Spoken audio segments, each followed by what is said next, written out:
I say, oh yeah, my dad, he's a cancer patient. And they say, oh my God, I'm so sorry. And it's like, I don't need you to be sorry. I just, it's not the whole story of our lives. That's not the only thing. You are not just a cancer patient. You're my dad, and we're facing cancer as a family.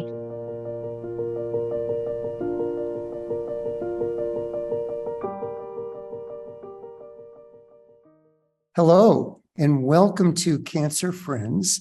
I'm Andrew Schorr, a two-time blood cancer survivor, and I'm with Esther Schorr, and I've been hanging around with this guy for 37 years? right, As your care a partner. long time, and I was diagnosed with chronic lymphocytic leukemia in 1996, and then a second blood cancer, myelofibrosis, in 2011. So it's been a long time.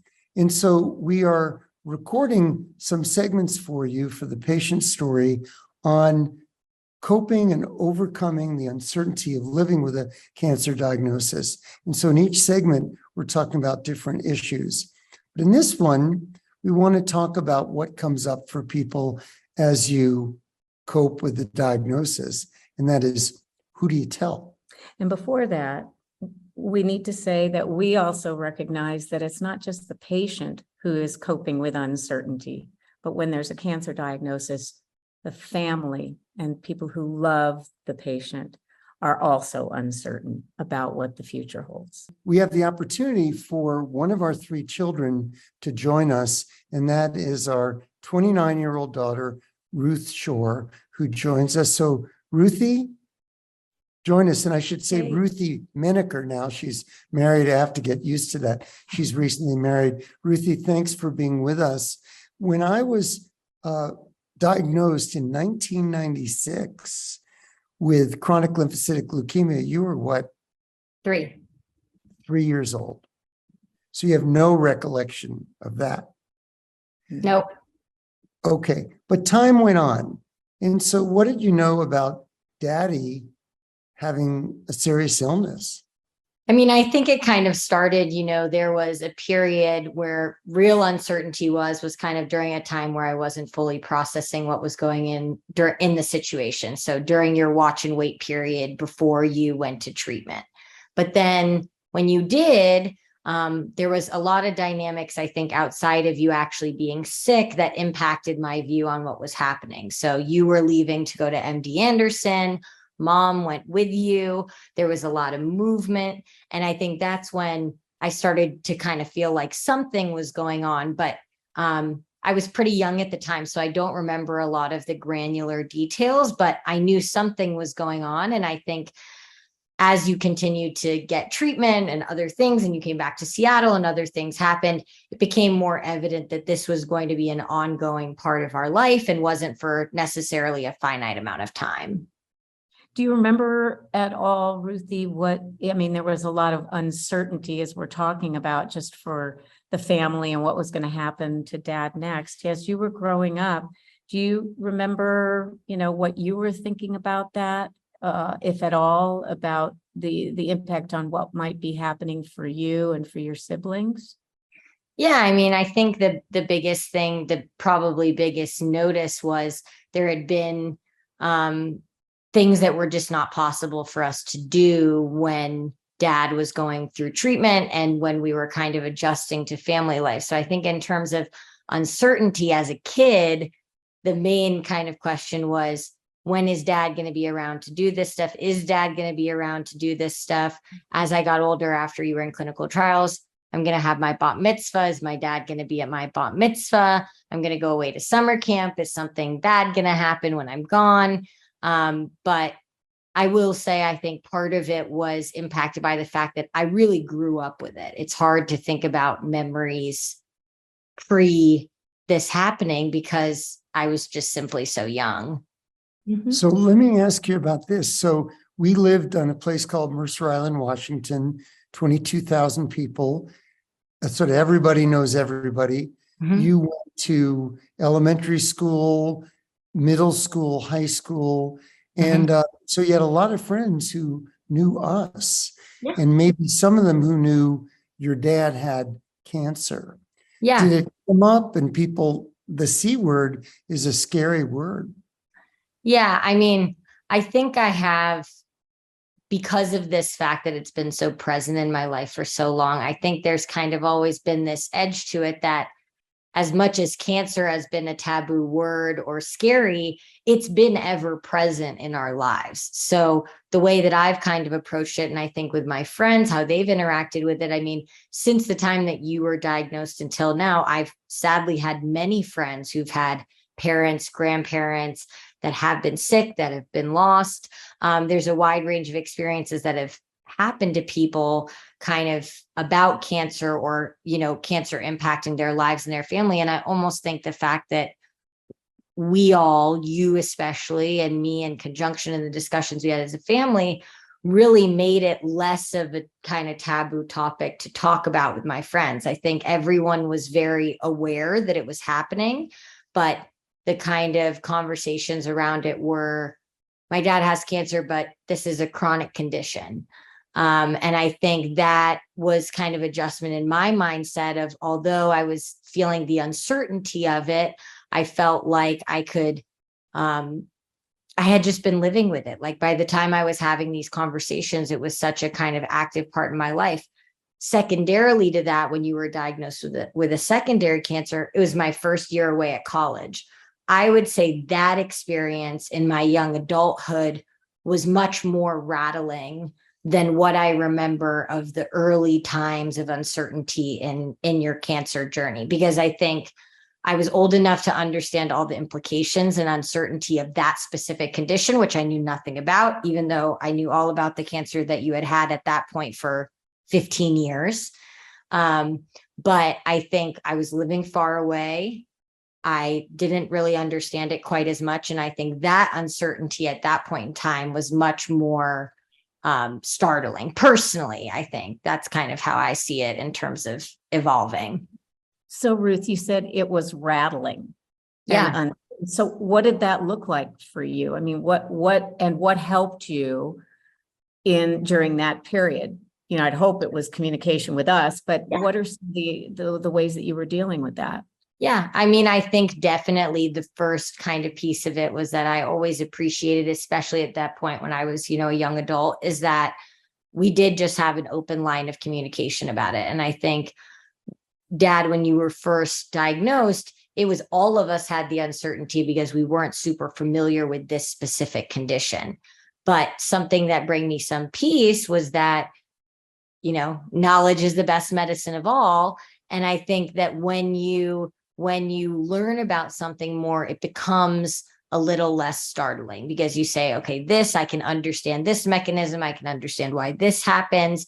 And I think that I felt some peace too, and maybe it's naive, but I think the fact that you had been living with cancer for so many years beforehand, and you had been in clinical trials and you had tried new medicines and things, I had a lot of hope in modern medicine that this was just, you know, although unfortunate, another thing that we were just going to have to kind of sort out, and with open communication and support to each other, just figure out what the next thing is. And maybe it's another clinical trial. Maybe it's you have to go somewhere else for treatment. But I think my little logistical brain was kind of like, this is how we can approach it, even though it's upsetting. And there were a lot of pieces that I did have uncertainty of. I think, came at it as a family and as pragmatic of a way as we possibly could. And I think that made it a lot less scary. I just think it's really interesting, because what you just said, I'm so Ruth, proud of you. Yeah, very proud of you, Ruthie. What you just said about understanding it more and having some history that medical science was working really well for Dad is a lot of part of how I've coped with uncertainty. Right. So I just want to say it's not uncommon. We'll talk more about that, but there's a flip side too. And for people watching, not everybody's been fortunate enough to be a long-term cancer survivor or have a cancer where there's been a lot of progress. As we mentioned, we used to live on Mercer Island, just 22,000 people. And you know, among your friends, of a couple in particular, where the parent died from cancer. Correct. Yep. So given that it's a I don't want to say a crapshoot, but there's a lot of uncertainty about the type of cancer, how your body will respond to treatment. Will there be treatments? Right. Will there be clinical trials? What would you say to our viewers, if you have an opinion, on whether it's better to talk, like talk to your kids or some limited family members? What do you think?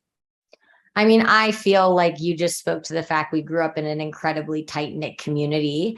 And I think the way that you've raised us in terms of where we live and the different social groups that we've run in. And I personally feel as though being as open as you can be and you're comfortable with so that you can have support around you. And I think with that is coupled not only for yourself and your family, for the people that you do tell, to ask them and implore them to have the education on it as well, because I can't think of anything scarier than having, Sally Joe from down the road. You tell her that you're going through something and then she's like, oh my God, are you going to die?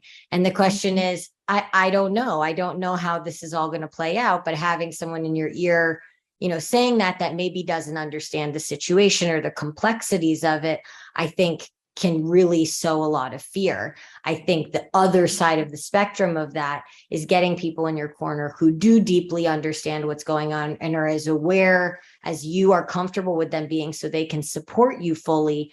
I've always felt like our approach of being that way, everything's on the table, has been it. And I just want to say to your point of, yeah, of course, whatever draw it is that someone ends up with a different or a more aggressive type of cancer. Of course, like, you don't know that until you're going through it or you're in it. But I will say, I remember very clearly being in my dorm freshman year when you called me to tell me that you had been diagnosed with MPN. And at that point, I didn't know if it was like tomorrow that something was going to happen. And so I think, although maybe the battle after you understand what you're going through is complex, I think the emotions, regardless of the level, is very real and is very, it can be equally as upsetting no matter what it is, especially if you don't have education on what that means or what it looks like. So it sounds like the open communication that we had as a family was helpful. And also it sounds too like you relied on friends for support when you were away from home, and being open about it was helpful. Now, we should acknowledge both Esther and I have been cancer patient advocates. Ruth went to Mercer Island High School with the American Cancer Society.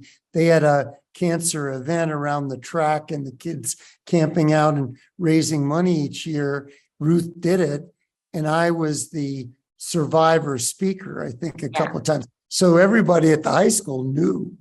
Yeah. And I think, I don't think that necessarily everyone's perfect, route to support is going to be putting it on billboards or a survivor on a poster board. I get that. I know that that's not just my personal experience, was being as open and whatever, because truly, one of the things that I had anxiety about was this idea that I talk to somebody new who has no idea about what my story is or whatever. And I say, oh yeah, my dad, he's a cancer patient. And they say, oh my God, I'm so sorry. And it's like, I don't need you to be sorry. I just, I appreciate the support. I appreciate it, but there's nothing to be sorry about. And I think, kind of changing the narrative around, this is something that happens to us. It's not the whole story of our lives. That's not the only thing. You are not just a cancer patient. You're my dad, and we're facing cancer as a family, but it's not the sole thing that matters. Oh man, she is so smart Right. and so insightful. What Right. are we your parents? Yeah. As far as I know. Okay. We're going to let Ruthie go, and just going to have a little more conversation with Esther as a spouse about what she says to others. Ruthie, thank you so much for being with us. And I'm sorry you've had to grow up with this, but you've been tremendous support to me. We'll let you pop off. Thank you, sweetheart, for being with us. Love you both. Thank you. Bye. Bye. So, Mom, just in the minute or two we have left, so you have friends Yeah. You have parents, family members, and how the same openness you think has been a good thing? Yeah, Ruth addressed a lot of things that I've always felt is understanding as much about what was going on for you as a patient, what the conditions were, what were the options, staying really up to date in information was helpful to me. Right alongside that was the support of my close family and my very closest group of friends. And I don't want to say that I was fortunate that some of my best friends had also, in one way or another, been through a cancer journey. But partly there was that understanding of what was going on for you and for me as a couple and individuals was always very helpful. And I think just having the support of other people other than a couple or the person that's closest to a patient, it's really important to have that communication. Well, we're believers in it. Yeah. You have to decide yourself what works for you, but it has worked for us. This is part of our series on overcoming, coping with the uncertainty of a cancer diagnosis. Look for other segments as well, where we discuss other important issues when you're given this diagnosis of cancer. Thanks for watching and being a cancer friend. I'm Andrew Schorr. I'm Esther Schorr. Thank you for watching. We like to say knowledge can be the best medicine of all.